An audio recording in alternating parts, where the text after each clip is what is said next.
Saludos y bienvenidos a Euronews Hoy. Este viernes destacamos cómo la tensión parece que no amaina en Ucrania. Estados Unidos ha desvelado los planes de Moscú ante la ONU. Estos incluyen hasta la toma de la capital de Ucrania. Según Bielorrusia, los estadounidenses están asustando a todo el mundo, algo que para el socio de Putin lleva al primer plano el aspecto político-militar y la excusa para que ellos, junto a Rusia, se vean obligados a reaccionar con maniobras militares y diplomacia. Así que parece que en el terreno de las maniobras militares todo vuelve a estancarse. En el terreno de la diplomacia, lo último que hemos conocido es que Estados Unidos y Rusia han acordado volver a reunirse. Donde también está habiendo despliegue de militares, aunque por otro motivo, el de la migración, es en Chile. Como ven, unos 600 soldados patrullarán la frontera en el marco del estado de excepción decretado por el gobierno del presidente saliente Sebastián Piñera. Pero hay mucho más.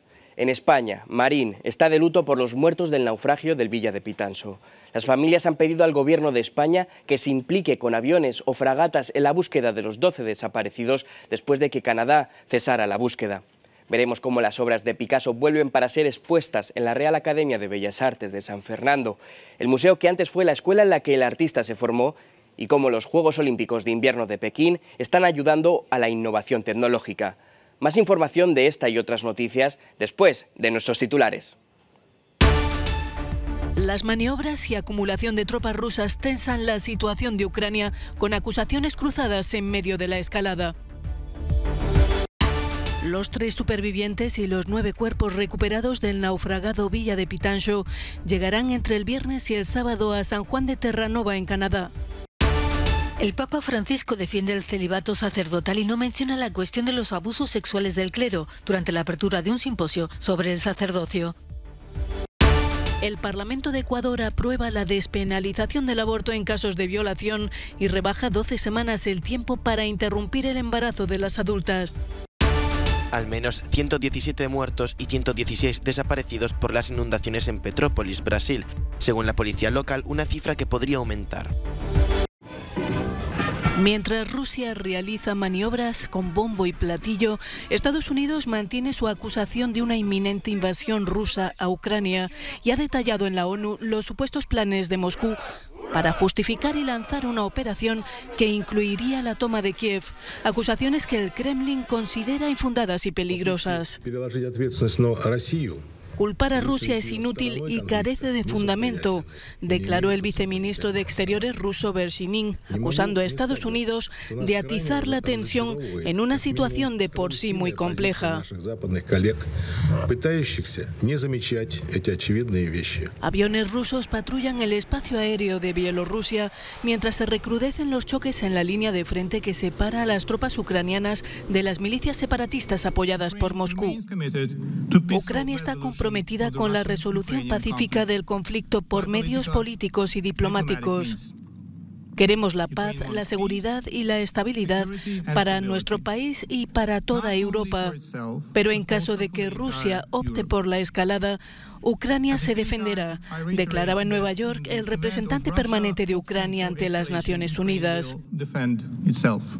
Mientras las autoridades ucranianas acusan a los separatistas prorrusos del este de Ucrania de atacar una guardería en la pequeña localidad fronteriza de Stanitsia Luganska.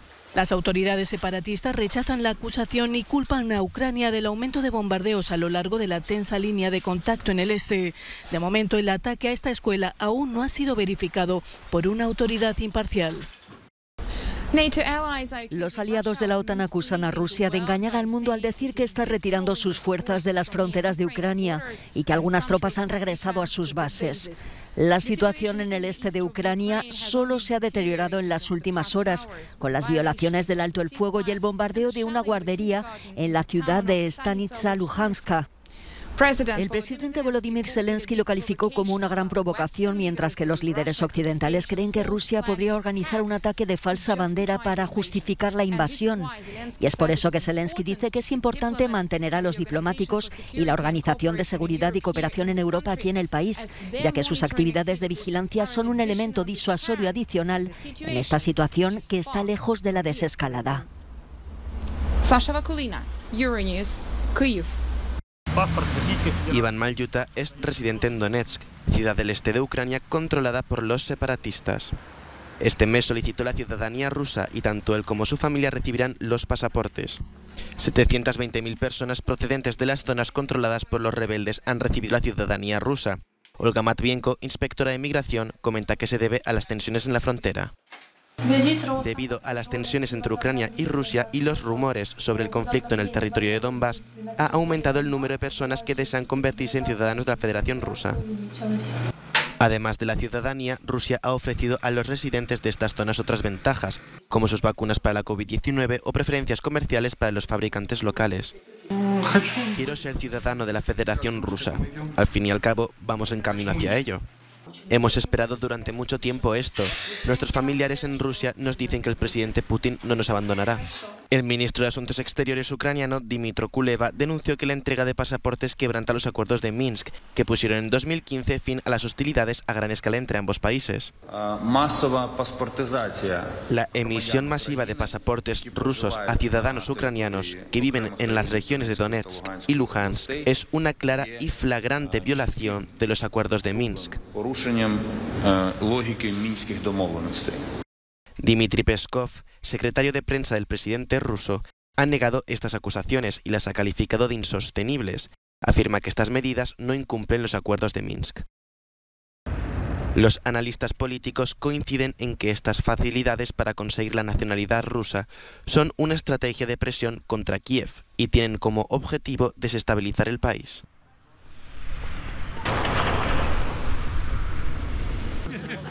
Dos cazas de los 4 que ha enviado España estos días a Bulgaria en el marco de la crisis ucraniana ya se han estrenado en su misión de patrullaje. Tuvieron que ir a la frontera del este búlgaro para interceptar 2 aviones desconocidos que solo se acercaron. Los Eurofighter españoles permanecieron vigilantes sobre la ciudad de Varna, en la costa del Mar Negro, a la espera de lo que pudieran hacer las otras aeronaves, pero no lograron identificarlas antes de que se retiraran sin violar el espacio aéreo. Además de los cazas, España ha enviado a Bulgaria 130 militares. Lo que vamos a extraer de aquí es un buen entendimiento y colaboración con el ejército del aire búlgaro. Es una buena experiencia para nosotros. Volar en una región nueva para un piloto también es bonito. Es algo que nos gusta hacer. Está bien de vez en cuando salir de la zona de confort que decimos. Es una misión defensiva. No es contra ningún oponente o enemigo. Todos se encuentran en el país desde la semana pasada, pero este jueves ha sido cuando ha comenzado la misión de forma oficial. En España, el puerto de la localidad gallega de Marín está de luto por el buque Villa de Pitanso, mientras los barcos que transportan a los 3 supervivientes y los 9 cuerpos recuperados del naufragio llegarán al puerto de San Juan de Terranova, en Canadá, entre el viernes y el sábado. Los familiares de la tripulación del buque siniestrado piden que se prosigan las labores de búsqueda de los desaparecidos, que las autoridades canadienses suspendieron el miércoles por la tarde, 36 horas después del hundimiento. Aunque sea una persona que esté fallecida, se quiere traer para casa. Es que eso tienen que entenderlo también. Y no tiene que ser motivo de eso, de abandonar. Le pedimos por favor que no cese la búsqueda, que el Gobierno de España, la Xunta y todos los organismos pertinentes pongan medios tanto económicos para poder financiar otros buques, tanto canadienses como los nuestros propios de pesqueros.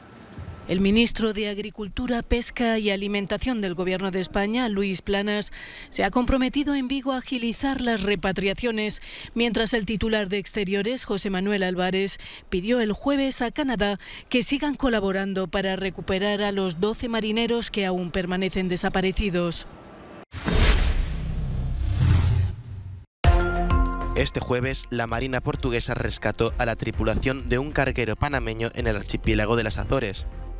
El Felicity Ace, un buque de transporte de vehículos, informó de un incendio en la bodega cuando estaba a 90 millas náuticas al suroeste de la isla de Fayal. El portavoz de la Marina portuguesa dijo que los 22 miembros de la tripulación fueron rescatados y llevados a un hotel en la isla. En España, la Fiscalía pide más de 2.300 años de cárcel para Josu Ternera por ordenar el atentado contra la Casa Cuartel de Zaragoza, perpetrado en 1987 y en el que fueron asesinadas 11 personas, entre ellas 6 niños. La acusación particular y popular, por su lado, eleva la pena y reclama hasta 2.774 años de cárcel para el exjefe político de ETA.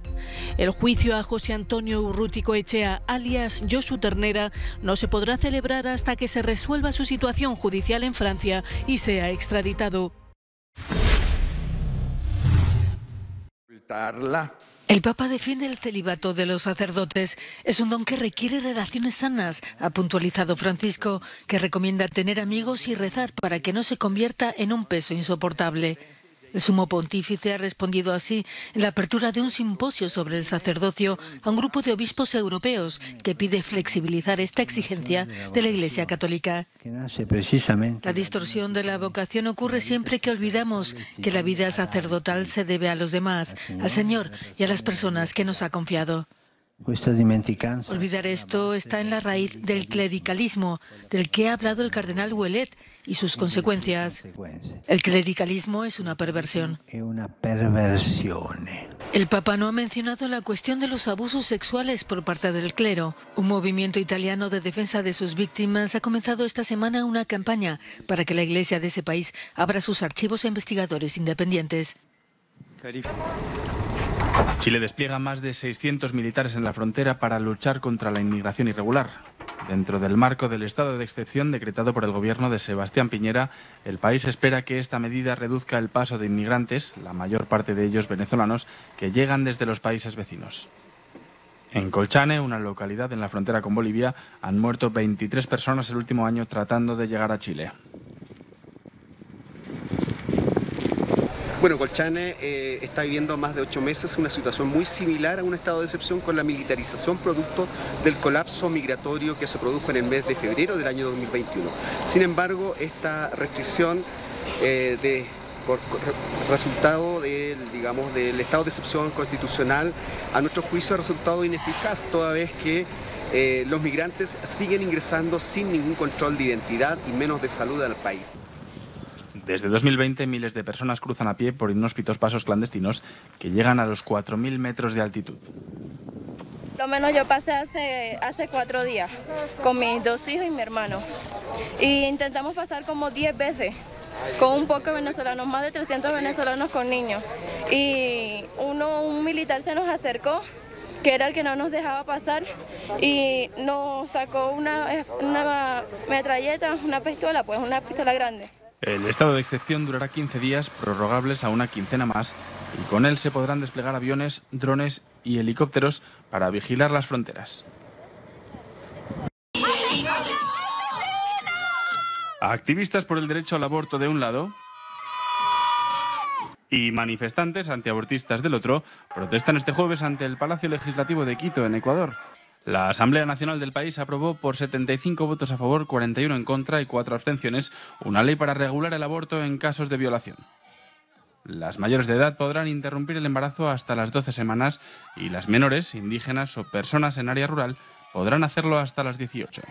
Una ley que los manifestantes a favor del aborto consideran demasiado restrictiva y exigen que no haya límite de tiempo. Estamos aquí representando a todas las sobrevivientes de violación que serán forzadas a la clandestinidad y a la maternidad en casos de violación porque los plazos que la Asamblea impone son restrictivos. Por su parte, los grupos antiabortistas se posicionan totalmente en contra de la nueva ley que todavía necesita el visto bueno del presidente Guillermo Lasso, que tiene 30 días para publicarla en el boletín oficial o bloquearla. La población de Petrópolis, Brasil, comienza a enterrar a las víctimas de los deslizamientos de tierra del martes. Según la policía, las inundaciones dejan al menos 117 personas fallecidas, una cifra que podría aumentar. Los ciudadanos buscan entre los escombros a los desaparecidos, que ya han aumentado a 116. Las autoridades calculan que 400 personas de esta ciudad cercana a Río de Janeiro perdieron sus hogares y que 180 están refugiadas en escuelas. El gobernador de Río de Janeiro, Cláudio Castro, dijo en una conferencia de prensa que estas son las peores lluvias que ha sufrido la ciudad desde 1932. Así lo comenta Pino, dueño de esta tienda y vecino de la localidad. La crecida del agua llegó a los 2,5 metros. Este barro viene de arriba del río y ahora tenemos que limpiarlo.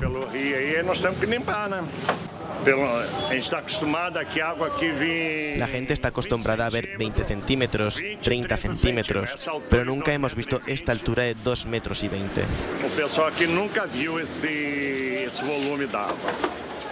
Torrentes de agua y desprendimientos de lodo arrastraron el martes coches y casas por las calles de la ciudad durante las lluvias más intensas en décadas. La región montañosa afectada ha sufrido catástrofes similares, incluyendo una que causó en 2011 más de 900 muertes. Las autoridades afirman que habrá más lluvias en los próximos días, por lo que recomiendan que la población evacúe las zonas de riesgo. El proceso para resolver la solicitud de extradición del expresidente hondureño Juan Orlando Hernández comenzará el 16 de marzo. Esposado de pies y manos, el exmandatario compareció el miércoles ante un juez en Tegucigalpa para escuchar los cargos en su contra presentados por Estados Unidos, entre ellos narcotráfico y delitos con armas de fuego.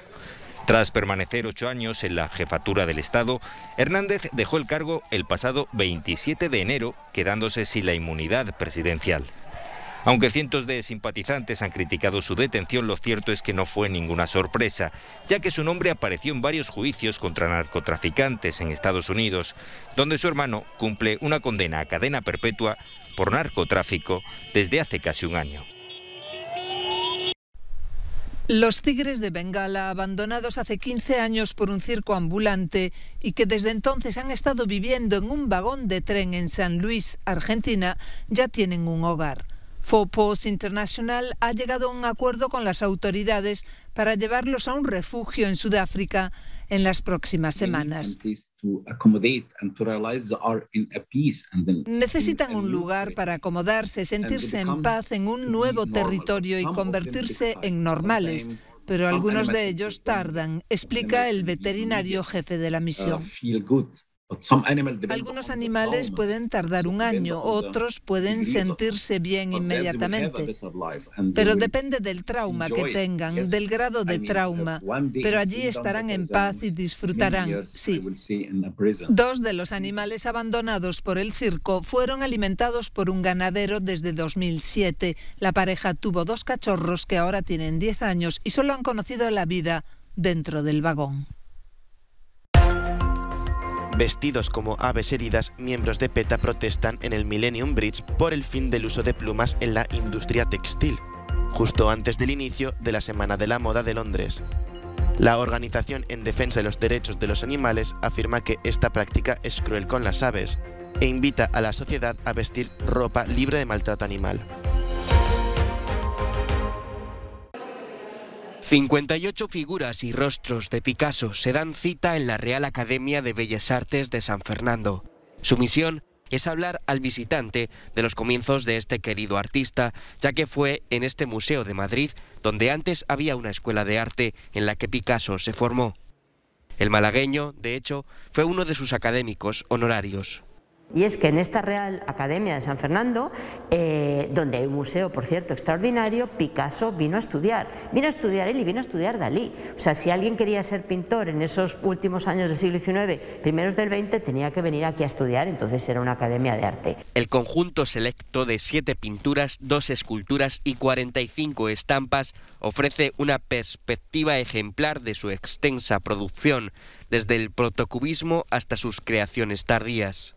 Es una exposición que es una colaboración con la Fundación Beyeler y bueno, la Fundación Beyeler es una de las grandes colecciones de Picassos internacional. O sea que quien quiera venir a ver Picassos extraordinarios, desde luego tiene que venir. Varias de estas magníficas creaciones, como la comida frugal, pueden ser admiradas en su totalidad por primera vez desde hace muchos años. La exposición estará disponible hasta el 15 de mayo.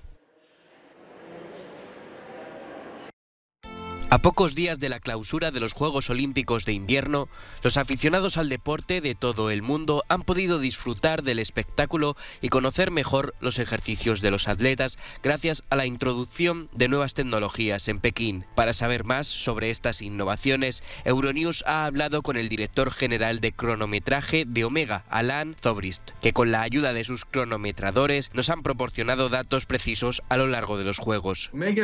Omega se ha basado en sus sensores de movimiento y sistemas de posicionamiento introducidos en 2018 en Pyongyang. Ahora utilizamos la visión por ordenador y la inteligencia artificial para analizar todo el rendimiento de los atletas y en consecuencia explicar el resultado con mucho más detalle. Podemos saber dónde han ganado o perdido puntos o tiempo. Dígame cómo esto puede ayudar a los aficionados a entender estas actuaciones. Normalmente en el patinaje artístico, nuestros sistemas de visión por ordenador e inteligencia artificial analizan toda la actuación de los patinadores, por lo que podemos analizar con gran detalle sus saltos, la altura, la longitud y la velocidad a la que saltan y en consecuencia explicar realmente las diferencias de esas increíbles actuaciones.